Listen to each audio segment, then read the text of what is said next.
Monday, 15th of June, good morning. Welcome to the Update from Recovery Room from here in the middle of France. And lovely day here today. Blue sky, bit of sunshine. All is looking good. Trust you well. Hope you had a great weekend. Remember, this weekend coming, it's the summer solstice, so longest day. Then the nights start drawing in, then we can count down towards Christmas just to cheer up a little bit.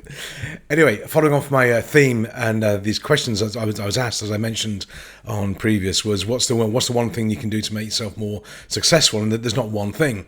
But again, thinking through some of the things that I've noticed and I've seen, and the lessons I've learned as well, another one that I think is critical for everybody, all of us, is to be on time, be punctual. And there's a saying, I work with a lot of some martial artists, and some of these guys are ex-military, and they are always on time or 5 minutes early. In fact, one said to me, so if you're not 5 minutes early, you're already late, which is a pretty good rule to live by. And when I was a young manager in the logistics, transport, distribution business, my boss chairman would come around and organise meetings, and he'd organise meetings for 17 minutes past 8 in the morning or 23 minutes to 11 in the morning or something like this.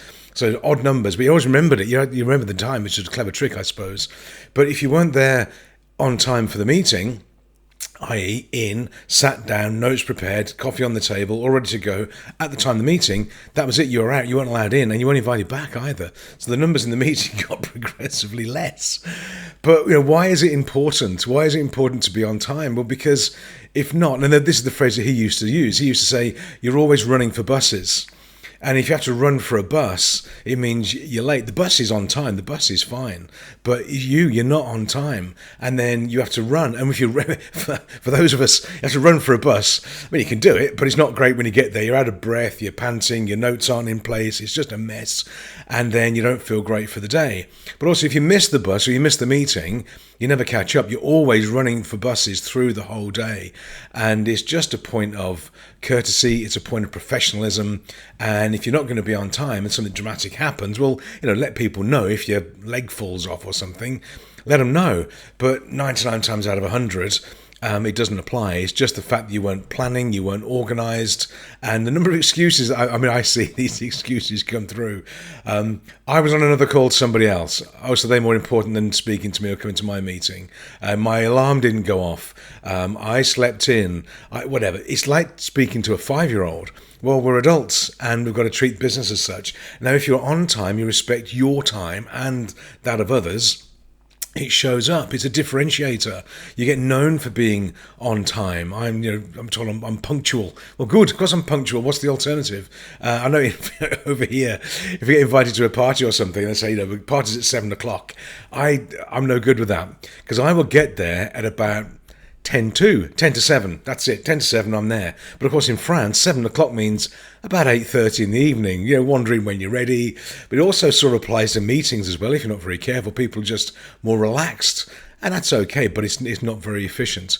So punctuality and being on time or being early, it's a key skill. And I've seen that people that want to get ahead and make a name for themselves and make progress and achieve things, they get their time in order. So it's not just being on time for meetings, they manage their time well, they diarise and structure, which means that as a happy consequence, they are on time for meetings. It's not that they're just on time for meetings, everything else is scheduled as well. So I run a default calendar, a default diary. My time is mapped out. So I can do these videos every morning. I know when I'm going to do them. It's now 8:35 in the morning here, and I've got 40 minutes to do my video, get it recorded, downloaded, and uploaded, and all that sort of thing. And I do it every day, so it's in my diary. I'm never going to be late with myself. Have a schedule. Now, I don't plan all my time. I plan probably 2/3. Leads some time there to respond to inquiries or leads or client calls, whatever it is. Flexibility, that's absolutely fine. But one of the things I do, for example, with my clients, and this even applies over Zoom meetings or go-to meetings that I'm doing now, is if I'm late for an appointment and I haven't let you know, or the world hasn't ended or something like that, if I'm late, you get a bottle of champagne as a token gesture of my apology. Now, in the last 20 years nearly in this business, I think I've given out, I think it's 6. So I've been late for an appointment 6 times in the last 20 years. Now, I don't know if that's good or bad, but it sounds okay to me. And the people who I'm late with, it might be just like 30 seconds or a minute. That's all it is. It's never been sort of 40 minutes late or I've forgotten them. They get a bottle of champagne. And it's a little trigger for me. But one of those things that if you can be relied upon to not only be on time, but deliver on time. Deliver your report, deliver your numbers, deliver your targets on time. It becomes a habit, it's part of your reputation, and again, that's part of this model of being successful and being more, better in life, better in business, basically. A lot of people don't like it because they find it challenging because they have all these excuses about life and kids and dogs and traffic and that sort of thing. Well, yeah, it's just an excuse. So when you get over that and move away from it and you take away the excuses, then you are on time. Everything else is just secondary. So have a great day. Be on time. Hopefully that made sense. I'll speak with you tomorrow, and bye for now from the Moselle Valley. Have a great day. Bye.